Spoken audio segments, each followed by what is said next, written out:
नमस्कार विद्यार्थी मित्रांनो, महाराष्ट्रामध्ये पहिल्यांदाच जे 45% साठी रजिस्ट्रेशन स्टार्ट होत असते त्याला एक वेळ दिलेला आहे 7 दिवसाचा आणि लवकर स्टार्ट झालेला आहे। यामध्ये 23 जुलै 2025 ते 30 जुलै 2025 च्या दरम्यान आपण महाराष्ट्रातल्या MBBS, BDS, BMS, BHMS, BUMS, BPTH, BOTH, BSLP या सर्व कोर्स करता आपण एकत्रितपणे सर्व कोर्सचं एकत्र रजिस्ट्रेशन हे 23 जुलै ते 30 जुलैच्या दरम्यान करू शकता। याचं पेमेंट आपल्याला 31/7/2025 च्या दुपारी 11:59 मिनिटांपर्यंत म्हणजे सकाळी 11:59 पर्यंत आपण याचं पेमेंट पण करू शकता। जर पेमेंटला लेट झालं रजिस्ट्रेशन नंतर पेमेंट करावं लागतं। याची मेरिट यादी या रजिस्ट्रेशनची लागणार आहे 2 ऑक्टोबरला आणि या मेरिटमध्ये एक रजिस्ट्रेशन कॅन्डिडेटची लिस्ट म्हणजे सर्व कॅन्डिडेटची लिस्ट आणि नंतर MBBS BDS ची वेगळी मेरिट यादी लागणार आहे 2 तारखेलाच आणि लगेच आपल्याला चॉईस फिलिंगला 3 ऑगस्ट ते 5 ऑगस्टच्या दरम्यान आपल्याला 3 दिवस चॉईस फिलिंगला दिलेले आहेत फर्स्ट राऊंड करता आणि हे रजिस्ट्रेशन फर्स्ट आणि सेकंड राऊंड पर्यंत आणि कंटिन्यू राहणार आहे। जे प्रक्रियेत बाद होणार नाही अशांना कंटिन्यू राहील। प्रक्रियेत बाद झाला सेकंड राऊंडला जर जॉईन नाही झाला तर थर्ड राऊंडला परत रजिस्ट्रेशन करायचा चान्स असतो महाराष्ट्रात परत रजिस्ट्रेशन फी भरून आणि तुम्हाला हे 2 राऊंड करता रजिस्ट्रेशन आहे पण पहिल्या राऊंडची चॉईस फिलिंग आपल्याला करायची आहे 3 ऑगस्ट ते 5 ऑगस्टच्या दरम्यान आणि आपल्याला याचा रिझल्ट याची लिस्ट येणार आहे 7 ऑगस्टला आणि लगेच जॉईनिंगला आपल्याला 8 ऑगस्ट ते 12 ऑगस्टच्या दरम्यान जॉईनिंग पिरियड दिलेला आहे।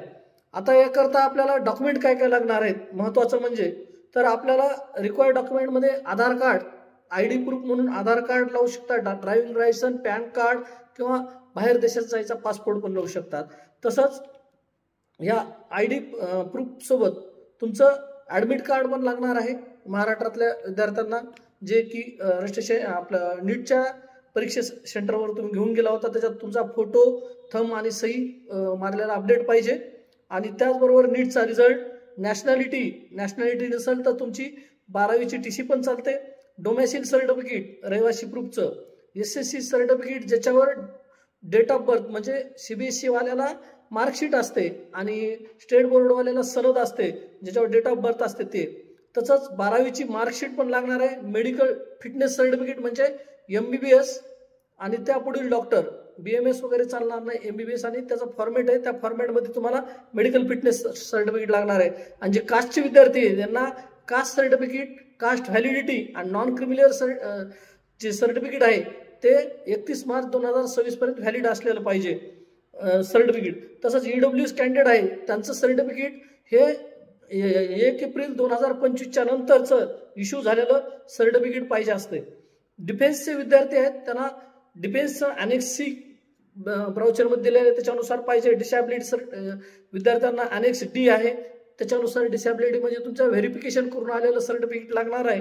MKB क्लेम असणाऱ्या विद्यार्थ्यांना महाराष्ट्र कर्नाटक बॉर्डरीला अनेक्स E हा ब्राउचरमध्ये दिलेला आहे त्याच्यानुसार आपल्याला लागणार आहे। तसंच हिल्ली एरियात क्लेम करणाऱ्याला तहसीलमधून तुम्हाला अनेक्स F प्रमाणे दिलेलं सर्टिफिकेट लागणार आहे।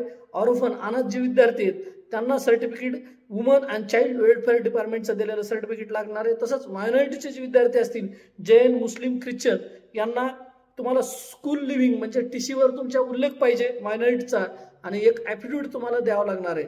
अशा पद्धतीत तुम्हाला हे रजिस्ट्रेशनला डॉक्युमेंट लागणार आहेत आणि आपण हे रजिस्ट्रेशन सर्वांनी करून घ्यायचं आहे। ज्यांचं राहून गेलं त्यांना थर्ड राऊंडला चान्स मिळत असतो पण हे फर्स्ट सेकंडला तर हे कंपल्सरी आहे आणि हे कंटिन्यू शेवटपर्यंत राहते। जर आपण सेकंड राऊंडला मिळालेल्या कॉलेजला जॉईन झालात तर, नाही जॉईन झालात तर हे सर्टिफिकेट म्हणजे आपलं तुमचं जे रजिस्ट्रेशन आहे केलेलं आत्ताचं ते रजिस्ट्रेशन तुमचं एक्सपायर म्हणजे तुमचं बाद करून तुम्हाला थर्डला परत रजिस्ट्रेशनचा चान्स असतो। तर या पद्धतीत आपण रजिस्ट्रेशन सर्वांनी करून घ्या। काय अडचणी असतील तर आम्हाला नक्कीच कॉमेंट्स करून कॉमेंट्स बॉक्समध्ये विचारा। धन्यवाद।